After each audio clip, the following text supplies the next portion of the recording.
Bonsoir à tous, bonsoir Jim Harrison. Vous publiez, ou en tout cas vos textes sont publiés en français chez Christian Bourgois. Entre chien et loup, c'est un recueil de textes qui parle aussi bien de littérature que de cuisine, que des États-Unis évidemment. Par quoi voulez-vous qu'on commence?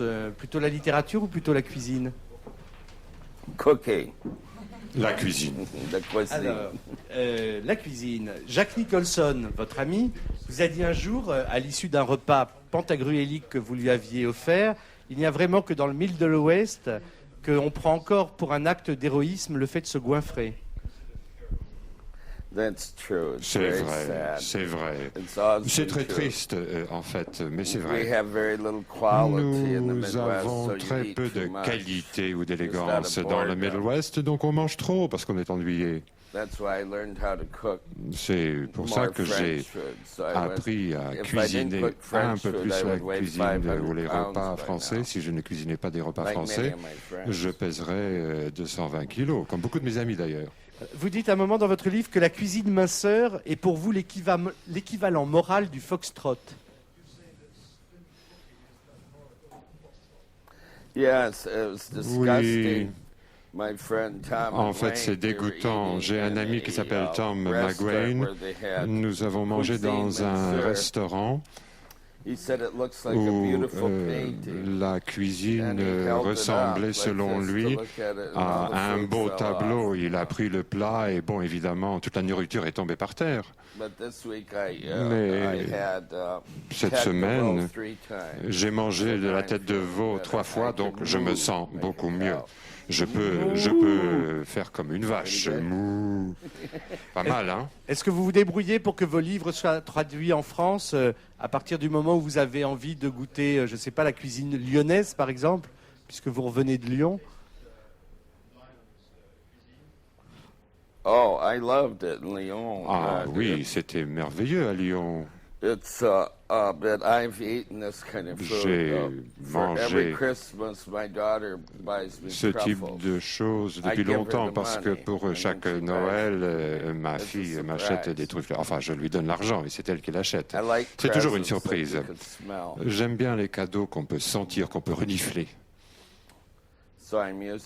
Donc, je suis habitué à ça. Vous avez Hier soir, l'impression, c'était spectaculaire. vous avez l'impression qu'il y a un rapport intime entre le plaisir que vous avez à cuisiner et l'acte d'écriture. Est-ce que vous avez, un moment dans votre livre, vous dites, en écrivant comme en faisant la cuisine, on se plante si on n'aime pas ce qu'on fait?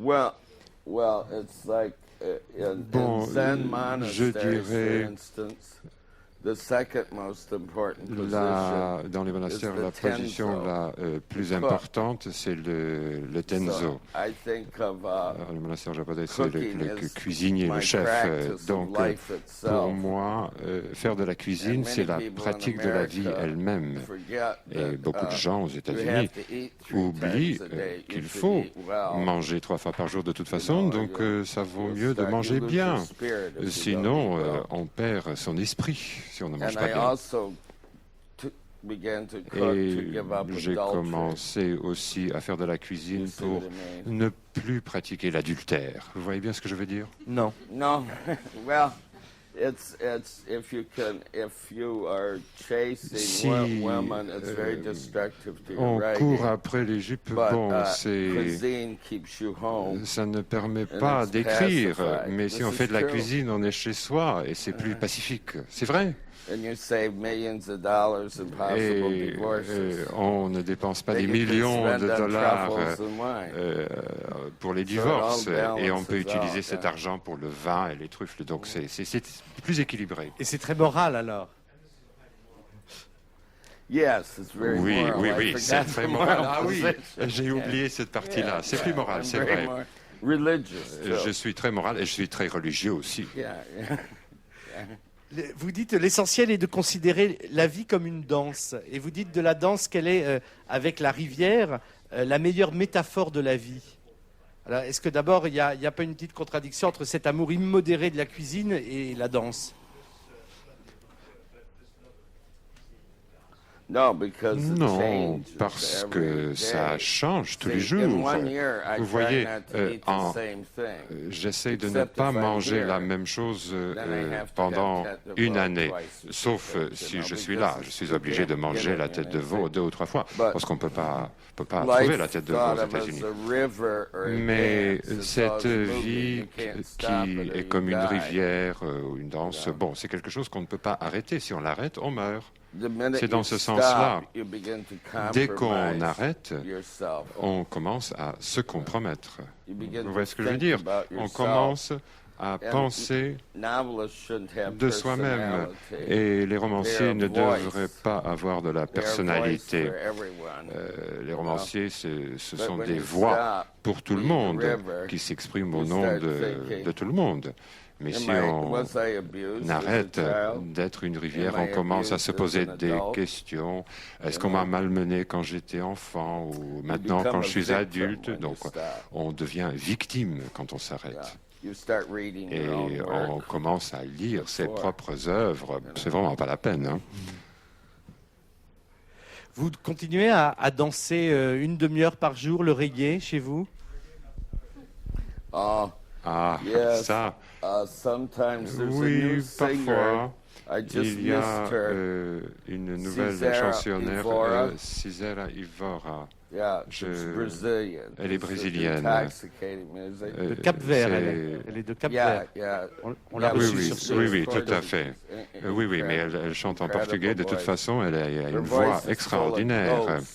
Et dans sa voix, on entend des revenants. C'est rempli de revenants.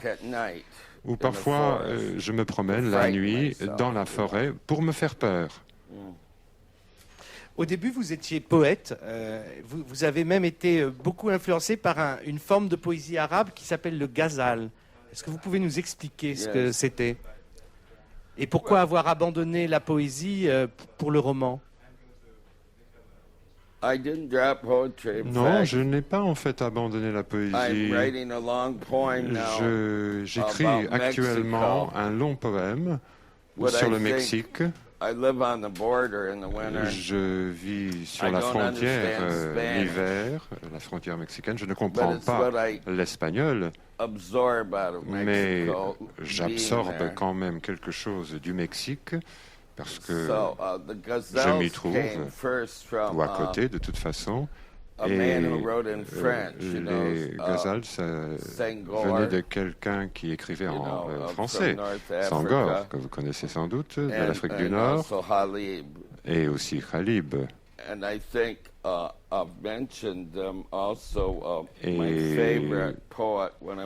Mon poète préféré quand j'avais 20 ans, c'était Apollinaire, parce qu'il m'a vraiment libéré.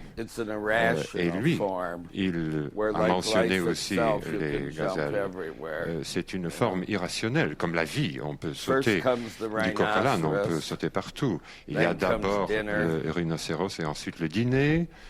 Et ensuite, il y a une femme. Et ensuite, c'est la lune. Vous voyez, c'est ce type de choses, comme la vie, en fait. Le roman, c'est une forme élargie de poésie ou vous le vivez comme une rupture avec le travail poétique, comme un genre particulier? C'est la même chose pour moi. C'est un autre genre, oui, mais c'est comme si on faisait de la course en voiture et on change de vitesse.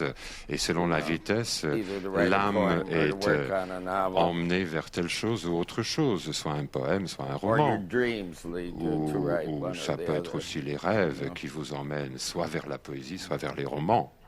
Est-ce que vous avez le sentiment que habiter au Middle West et au cœur du continent nord-américain, c'est une position géographique qui détermine votre point de vue de romancier? Absolument, parce que je pense que l'âme et les rêves dépendent énormément du paysage. C'est ça l'idée. La Terre ne nous appartient pas, nous appartenons à la Terre, c'est le contraire. Et ce que nous devenons dépend de cette terre qui nous entoure, qui nous embrasse. Donc, si vous êtes dans l'Ouest, vous rêvez d'Indiens, de peau rouge et d'animaux. En France, je pense que j'ai rêvé une fois de chevaliers du Moyen-Âge. Donc, pour moi, les rêves émergent de la terre d'une façon aussi naturelle que les animaux. Est-ce que vous comprenez pourquoi les femmes qui peuplent vos rêves se métamorphosent en oiseaux? Non. Non. Je pense. Over and over again, who's this French philosopher I like very much? Qui est ce philosophe français que j'ai beaucoup lu quand j'avais 19 ans? C'est Bachelard, on en a parlé avant l'émission. Je l'ai beaucoup aimé. Beaucoup de la vie, de votre vie, est un mystère. Et si on explique ce mystère, on se retrouve emprisonné avec tout le monde. Mais on est devenu artiste pour sortir de la prison, pour faire un trou et s'en sortir.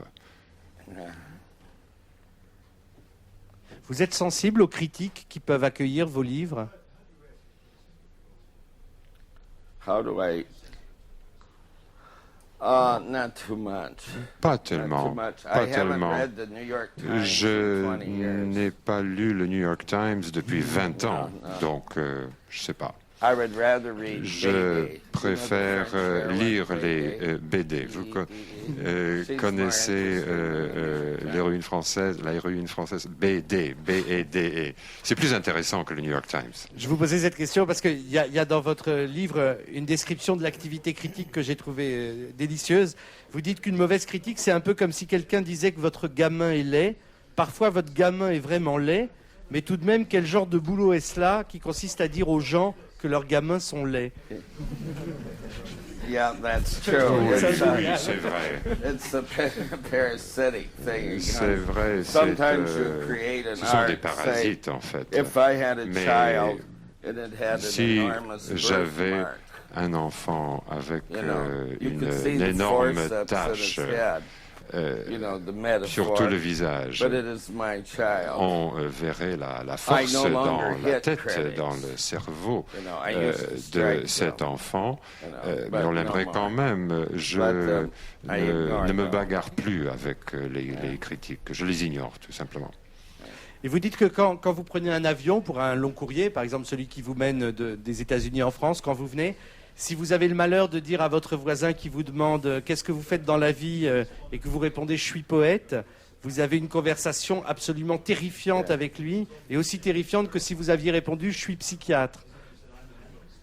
Oui,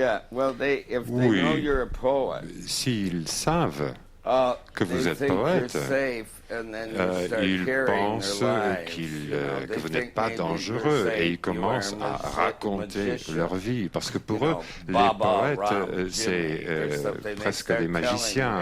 Baba, Ram, Jimmy, ils vous racontent tout. J'ai écrit de la poésie quand j'étais jeune, quand j'aimais toujours ma femme. Après, j'ai dû arrêter la poésie parce que je gagne des millions de dollars. Je suis très puissant. C'est ce qu'ils disent, hein, c'est ce qu'ils racontent dans l'avion à un poète. Ils racontent tout ce qui est romantique dans leur vie. C'est amusant, en fait, c'est très drôle. Le recueil de textes s'appelle donc Entre chien et loup, c'est paru chez Bourgois. On continue.